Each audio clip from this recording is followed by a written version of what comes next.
Welcome to today's episode of Make Each Click Count podcast. We are going to be exploring AI in retail and e-commerce. Today, we are thrilled to have a very special guest, Kausambi Manjita from Mason, join us. Mason is an innovative company that has been transforming online retail through AI technology. Mason's flagship product, Get Mason IO, is an AI shopping engine designed to boost conversions, enhance merchandising, engage with customers with unprecedented precision. Welcome to the show, Kausambi. Hi, Andy. Hi, Andy. Really happy to be on the show. And yeah, thanks for having me. Look forward to our conversation. Yeah, it's great to have you on. Let's get started. Can you tell the listeners a little bit about Mason and the inspiration behind Get Mason IO? Yeah, for sure. So both the founders, including me, we worked at on the technology side of retail companies globally. In my last stint, I was in Walmart Lab, in a subsidiary of Walmart Labs. Working on personalization and how do you really leverage data to essentially give hyper personal connected journeys, shopping journeys. When you step back, you look like, as you're going through millennials to Gen Zs, we are shopping anywhere. We are shopping at the point of inspiration. Like we see something on TikTok, it's exciting, and then we hop on to, hey, maybe we want to buy it. So, which basically means that as a consumer today, you really want the brands to know you and be personal with you. Otherwise, there's not really much of a brand loyalty. Whatever you find exciting, you go for it. As we were working there, we were building a bunch of personalization solutions. We realized that there's definitely a space to connect the dots for small and medium businesses globally. Especially, we started out with a Shopify ecosystem. So what we do is we help connect your clickstream data in your Mhm. store to actually drive real-time personalized experiences in the session. So a lot of CRM solutions do it, of course, like there's amazing solutions out there, including Klaviyo, one of my favorites, but a lot of it is about retrospective, sort of pinging you back after you've done with the session. But can we do something in the session when the consumer is still there, and maybe nudge them with the right products, with the right offers, with bundles, things that excite them and actually make them help them make the decision to buy. So that's what we do. We use, of course, leverage AI and data, but more importantly, it's about, can you get that single touch point that you get with the consumer, can you actually make it impactful and hopefully get it to a close, to a deal, to a sale. So you had mentioned Shopify. Is that what you're exclusively working with right now? No, we started out with Shopify. We started in 2020, and of course, the first biggest platform. Every majority of businesses in North America, of course, are on Shopify globally too today. But it's a headless system, so today it supports out of the box Shopify, Magento, Big, bunch of the usual suspects. But it's also API backed, so as we are starting to work with larger customers, so platforms like Salesforce Commerce, etc., we have APIs to connectors to them too. So your platform, I was reading, it claims to be able to increase conversion rates by 350%. I mean, how does it work? I mean, you install it in the background and it learns just from other shoppers' behavior on what to show, when to show it. I mean, how is it changing stuff around on the web page? I mean, how's it working to increase conversion so much? Love that question, right? And it's a really good question. So, uh, growth is not really that one trick pony, right? So it's not that one you do A or B and then you've got best revenue and sales happening in your store. It's a lot about being able to identify drop off points in your consumer's journey and then taking an action to sort of address that that gap, right? So for example, your new visitors to your store and specifically on mobile could be dropping off, right? Mhm. And a lot of times it's about new users on mobile, really, really short attention span. So maybe they need more social proof or more recommendations based on their intent or their browse behavior immediately, and in order to take a decision, right? Whereas if you're a returning user, a lot of the time it's about, can I complete the buying journey, right? So can you nudge them towards more browse, not bought sort of, work, flows within your store? So what Mason does is it plugs on into your, store backend, Shopify, e-commerce, whatever it is.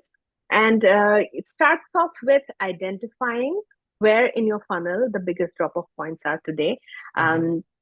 A lot of times it's your your cart recovery rates, your cart abandonment, your cart completion rates are definitely some of the things that has a lot of scope to improve. Your PDP to cart, essentially that part of the funnel is a lot of times broken, so it basically identifies where in your funnel is the biggest gap. And then the next it does is it recommends playbooks or workflows that actually can help you plug the gap. So, for example, if it's a PDP to cart, so then Mason recommends that, hey, like this is where your biggest drop offs are. Why don't you do more of, let's say, upsells or like timer based discounts in your PDP, or maybe like browse not bought sort of recommendations for returning users to your store, so that they don't have to go into the PDP again, but on the home page can get the nudge of what they were browsing and then hopefully Interesting. just buy, right? So that's how it works. I mean, it for Shopify and BigCommerce and some of these platforms, it's definitely plug and play because it just connects and then it starts working. But for some of the larger platforms, there's an element of integration to all the different data sources too. Yeah, I mean, you took my next question right out. I mean, how much legwork is involved for store owners to get this up and really running effectively? Yeah, for SMBs again, most of us are built on top of, the usual suspects. As I said, your Shopify being a large, we have as deep an integration with Shopify as we can. If you're not using any other different, order systems or catalog systems, and you're built purely on Shopify, it's plug and play. It's as fast as in the first day itself. You can connect, you get the recommendation, turn that playbook on, and you're good to go.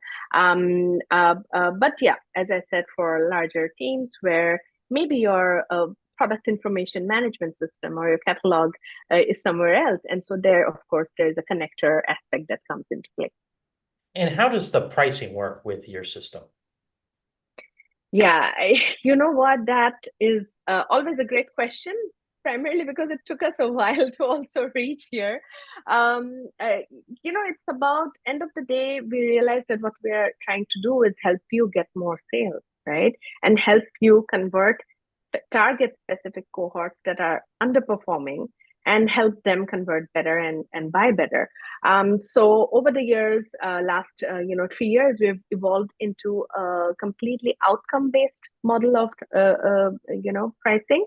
So if you are making money, you're making new revenue, then we get a take rate of that new revenue. So whatever status quo in your store today stays Mhm. as is, but any additional revenue that we are able to add, we have full attribution, last mile attribution. In fact, it's a single window last mile attribution, very clear. It's not like Google or Facebook where you have to attribute for the next 7 or 10 or 9 days and Right. pay for that. It's not. So it's if someone's buying in that session, and it's because of some of the nudges that Mason recommended or implemented, then you Mhm. pay. Otherwise, you don't. And how are you able to figure out, I mean, if it's, I guess, how do you figure out that sale is attributed to the Get Mason program? As I said, it's a last mile attribution. So basically, let's say that the example that we took, that your PDP to cart is for returning users, your PDP to cart conversion rate is super low. Mhm. So then what happens is we sort of pull up that part of the funnel up front for your consumer. So the next time the shopper lands in your store, you get a browse not bought sort of a section or a carousel or a nudge bang in your homepage. You don't have to go back to searching for where your products are. And if you are directly adding to cart and checking out or buying out, that whole funnel is connected. So if the consumer, if the shopper is eligible for a Mason run funnel, and if that consumer buys through that Mason run funnel, That's how we track whether anything that any of the consumers that go to any other part of your store that's not managed by Mason does not get attributed. And is it attributed, is it on the whole sale or just the part where they enter, like if they add five more things to their order? Only on this. Um, Yeah, that's a great question too. We did work with that, so it's only on the part. A lot of it is express checkout. So typically, you see that in beauty or personal care or solutions like that in industries like that. It's a lot about can I buy what I want right now? And of course, if I'm also continuing to shop and add a lot of different products, there's no, we are not the reason why the consumer is buying it. So of course we don't get attributed for it. What we are also seeing as an add-on, I think, point over there is that people tend to take a lot of impulse decisions. So sometimes you are adding a bunch of stuff to your cart, but you're not really like, you're still in a comparison or decision making mode. But if you see that there's a regime, that beauty regime, I've been browsing this serum and mhm. I see this night regime set, right? And I get a nudge that this night regime set is at like a 5% discount for the next 5 minutes. We do see people tend to buy that immediately, and then they'll come back and continue to browse for other products, right? So we only get attributed for the products in your basket, which are attributed because again of the Mason Run funnel. And we also encourage a lot of direct checkouts because it's all about, can we get the consumer to take the decision and not just wait and browse through the whole catalog. After the first purchase, it's always easier for a shopper to come back and buy again if they like the product. And does your system help with merchandising as well? Great question. So some parts of merchandising, search is something that we don't do today. We have search partners, but for example, bundling of products, your category navigation, your mega menus, things like that. Definitely, the solution does impact today, but search and search results is something that we don't do today. And AI, I mean, one of the biggest, I guess, worrisomes people have with it Yeah, is how does it affect privacy of their yeah, browsers? yeah, yeah. How have you been able to address that? Yeah. I think number one thing over there, and you do see that in a lot of brands today, when you're going to the brand site, you see like, hey, like we are, kind of like trying to understand what your needs are. And if you are not willing to opt in to us trying and understanding what Andy or Kausambi is interested in, please opt out immediately. So I think that's always a hygiene for all brands, that if you are sort of like trying to track the user and the user's journey across the store, you have to be transparent about whether you are going to utilize that information bang in the session or beyond, right? So of course, like a lot of the solutions that we have are targeted to that session. So it's about that consumer at that point in time, and then can you nudge that consumer to take a decision to buy in that instant. Some of the parts of solutions that we do are more like product finders or fit finders, which are more interactive. So there, of course, a lot of times the consumers themselves want to give out information because they want that tailor Right. made recommendations and suggestions, right? So over there, it's a lot of opt-in based. If you want, then you get the recommendation. If you're not willing to give that information, of course, you don't get the recommendation. So yeah, it's something, it's a line that you always have to really be careful about, ensuring that consumers are transparently aware, what's happening in the store that they're browsing at. Now, what would you say to store owners, business owners who have been slow to kind of embrace AI in on their websites or use Yeah, AI? yeah. I think it again depends on the size of the business. Like if you're very early on in your brand or D2C journey, it's a lot about product market fit and building that, the right set of products or the kinds of products, understanding what messaging works for your consumers, driving traffic to your store. So it's a lot of that, right? AI can definitely help you in iterating with your messaging, experiments, trying to come up with ideas as a brainstorming partner, more like a co-pilot for you, right? So I think at that stage, it's more about, can you leverage almost like community and based learning to experiment more and better and faster, and AI can help you do that, right? But as you're able to drive traffic to your store, you become a brand where you have some amount of loyalty, you have good acquisition strategy in place. Then it becomes very important for you to now continue to build and leverage that little bit of the starting point of the relationship that you have with your consumer, and build that relationship. And the only way to build that relationship is if you can try and understand the consumer and deliver the right value to the consumer at the right point in time. Of course, depending on the stage of your journey, you can leverage different kinds of AI to help you. But that's something that's going to be very intrinsically just omnipresent going forward. Like wherever you go, there are tools and solutions. Even Shopify has an AI co-pilot. So Right. somewhere or the other, there is starting to be we are getting to a place where no matter what we're using, there's some element of learning. Uh, I like to think of it as a slightly different, thing than just as AI adoption of a technology, but more that we've been, working with tools and apps that are not learning engines. And today, with AI, you get the benefit of a tool or an app that learns with you, right? Yeah. So it's a tool and app that you probably don't have to throw away. If you're growing your business, you don't have to like replace your entire stack.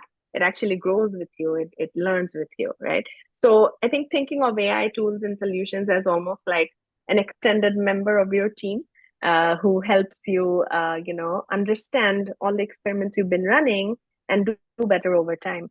So I think with that mindset, it gets easier for you to understand what sort of AI tools work for you in your journey as a brand owner. So what size of companies do you typically work with in Mason? Yeah. And so if they're listening, and how can they get a hold of you if they want more information? We work with companies who found some kind of product market fit. So about 1 million in rev or beyond, typically 2 million plus is where they get the best benefit. Onwards, we don't work with the Fortune 500s today, but we do work with anybody from 2 million onwards still and above. And and I think the volume of orders, a couple of things additional also help. If you have the more than 1,000, 2,000 orders a month, it definitely helps. The second thing is, if you are a fashion and retail company, if you are beauty and personal care company, anything that requires your consumers, it's very personal, because you want the right skincare that works for you, you want the right t-shirt that fits you, etc., all of that. So industries that are very personal. So these are the kind of teams that we work with a lot and who have found great success. And the best way to find us is, you can just hit us up on LinkedIn or our website, getmason.io. Drop in your details, and my team or I will tend to get back to you fairly fast. So we should be able to help you out. Well, this has been great. Is there anything else you would like to add before we wrap it up today? Oh, well, we have a special offer running for your listeners and listeners who are listening to this podcast today. So, as the holiday season's coming up, we are very excited to help you get the leverage and hopefully make really, really good sales through this heavy footfall season. And so you can get a 20% off on your entire holiday season sales that run through Mason. Just hit us up, and anybody who's listening to it, and we're happy to get you set up on that. Well, that's great. Well, thank you very much. Thank you, Andy. And it was a pleasure. Yeah, thanks for joining us today. Pleasure. For listeners, remember, if you like this episode, please go to Apple Podcasts and leave us an honest review. And if you're looking for more information on Mason or connecting with Kausambi. You'll find links in the show notes below. And remember that offer, that 20% off through the holiday season. In addition, if you're looking for more information on growing your business, check out our podcast resource center available at podcast.makeeachclickcount.com. We have compiled all of our different past guests by show topic and included each of their contact information in case you would like more information on any of the episodes previously done. Well, that's it for today. Remember to stay safe, keep healthy, and happy marketing, and I'll talk to you in the next episode.